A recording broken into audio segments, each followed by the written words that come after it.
ফলে নতুন করে কিচ্ছু বলার নেই। শুধু আমরা আরো একবার যারা সাধারণ মানুষ আমাদের কথা শুনছেন, যে প্রশাসন যে কর্তৃপক্ষের মানুষেরা আমাদের কথা শুনছেন, তাদেরকে আমরা একটা কথা আরো একবার স্পষ্ট করে বলে দিতে চাই যে তিলোত্তমা হারে নাই, আমরা রাজপথ ছাড়ি নাই। আজ তিলোত্তমার খুন হওয়ার, আজ তিলোত্তমার ধর্ষণ হওয়ার 26টা দিন পেরিয়ে গেছে।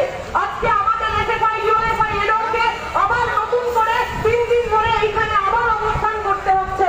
আমরা বলতে চাইছি যে সাধারণ মানুষেরা আমাদের কথা শুনছেন, যারা এই তিলোত্তমার বিচারের দাবিতে প্রত্যেকদিন রাস্তায় নেমে লড়াই করছেন, এই যে তিলোত্তমার বিচারের দাবিতে আমাদের গোটা রাষ্ট্র জুড়ে, আমাদের গোটা দেশ জুড়ে একটা সামাজিক আন্দোলনে পরিণত হয়েছে, যে সামাজিক আন্দোলনে রাজনৈতিক রসদ জোগাচ্ছে বামপন্থীরা প্রথম দিন থেকে তিলোত্তমার বিচারের দাবিতে তার সব গাড়ি আটকানো থেকে আজকে এখনো অব্দি বিচারের দাবিতে এই ধর্ণা মঞ্চে, এই অবস্থান মঞ্চে একমাত্র যায় যে রাজনৈতিক সংগঠন, যে রাজনৈতিক মতাদর্শ লড়াই করে যাচ্ছে, তারা হলো বামপন্থীরা। আর তারা যারা এই লড়াইকে এগিয়ে নিয়ে যাচ্ছে তারা হলো এসএফআই-ইউএফআই-এলওয়া।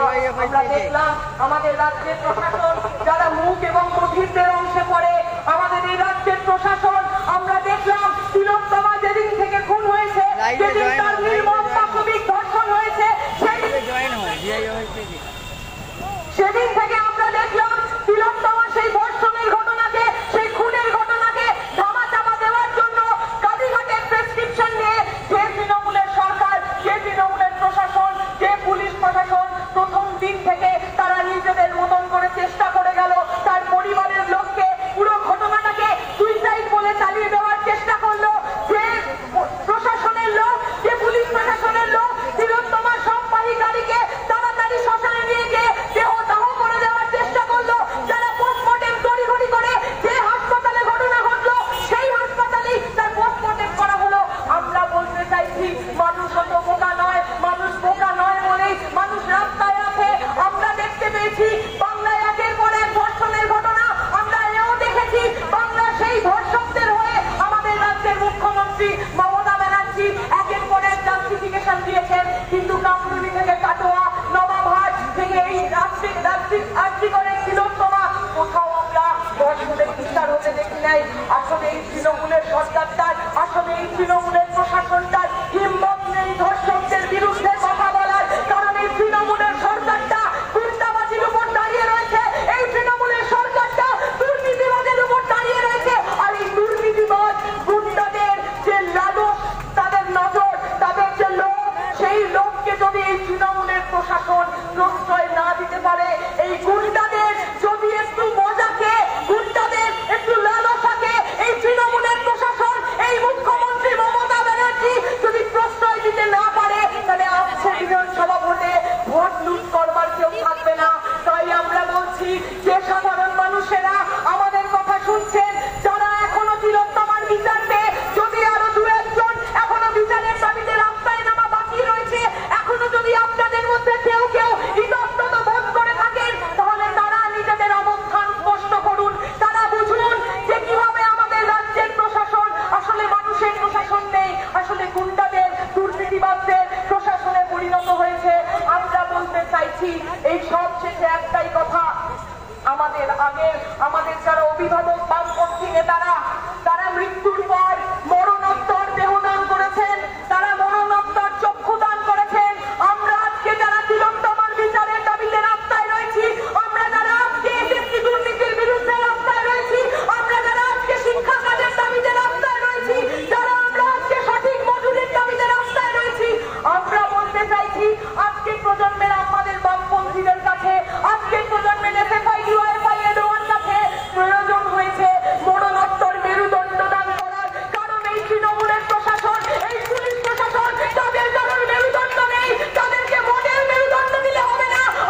আমরা তারা মাস্টারদা সূর্য সেনের ছাত্রছাত্রী, আমরা ওই আর্টিকলের প্রাক্তন অধ্যক্ষের ছাত্রছাত্রী নয়। ওই প্রাক্তন অধ্যক্ষ চারটে লেখাপড়া শিখতে পারে, কিন্তু তার মাথা উঁচু করে দাঁড়ানো সৎ শিক্ষা দেওয়ার সাহস নেই। তিনি একজন দুর্নীতিবাদ, তিনি একজন মাফিয়া, তিনি একজন গুন্ডা, তার কোনো যোগ্যতা নেই আমাদেরকে যারা সমাজকে আগামী দিনে এগিয়ে নিয়ে যাবে তাদেরকে শিক্ষা দেওয়ার। তাই আমরা বলতে চাইছি যে শিক্ষক শিক্ষিকারা আজকে এখানে উপস্থিত থেকে আমাদের লড়াইকে আরো মজবুত করবার সাহস জুগিয়ে গেলেন। যে শিক্ষক শিক্ষিকারা আমাদের শিক্ষার মাঠে আরো সোজা করে আগামী দিনে আরো দৃঢ় লড়াই এগিয়ে যাওয়ার সাহস জুগিয়ে গেলেন, তাদের প্রত্যেককে আমাদের পক্ষ থেকে ধন্যবাদ এবং অভিনন্দন। যারা আমাদের সঙ্গে আছেন, যারা এই লড়াইয়ে আছেন, যে মানুষেরা আপামর মানুষেরা আমাদের লড়াইয়ে প্রত্যেক দিন আমাদের সঙ্গ দিচ্ছেন, তাদের প্রত্যেককে অভিনন্দন। আমরা আজকে যে লড়াই লড়ছি, আজকে আমাদের এই লড়াই জিতবার লড়াই। আমরা জিতবার কনফিডেন্স নিয়ে, আমরা জিতবার সাহস নিয়ে এই লড়াইয়ের মাঠে নেমেছি এবং এই লড়াই আমরা লড়বো শুধু একটা বৃহত্তম বিচারের দাবিতে নয়।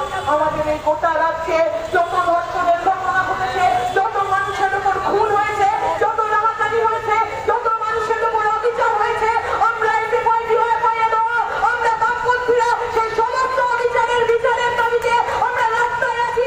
এই সমস্ত বিচারের দাবিতে, এই দুর্নীতির বিচারের দাবিতে, চাকরি প্রার্থীদের তাদের যোগ্য চাকরি ফিরিয়ে দেওয়ার দাবিতে, যারা প্রত্যেক দিন ক্যাম্পাসে আমরা লেখাপড়ার পরিবেশ না পাওয়ার জন্য লেখাপড়া থেকে ড্রপ আউট হয়ে যাচ্ছি, যারা পয়সার অভাবে লেখাপড়া থেকে ড্রপ আউট হয়ে যাচ্ছি, সেই সমস্ত ছাত্রছাত্রী বিচারের দাবিতে আমরা রাস্তায় আছি।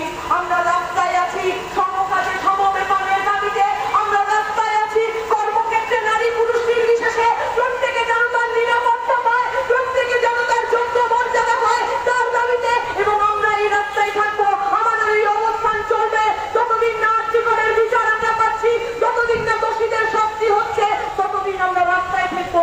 এবং আমরা বলতে চাই যে প্রশাসনের লোকেরা আমাদের কথা শুনলে তাদেরকে আরো একবার বলবো, এখন তো প্রাণে মরে যায়নি তাই মেরুদণ্ডটা দিতে পারবো না, কিন্তু আমরা আমাদের সাহস খানিকটা আপনাদের দিতে পারি।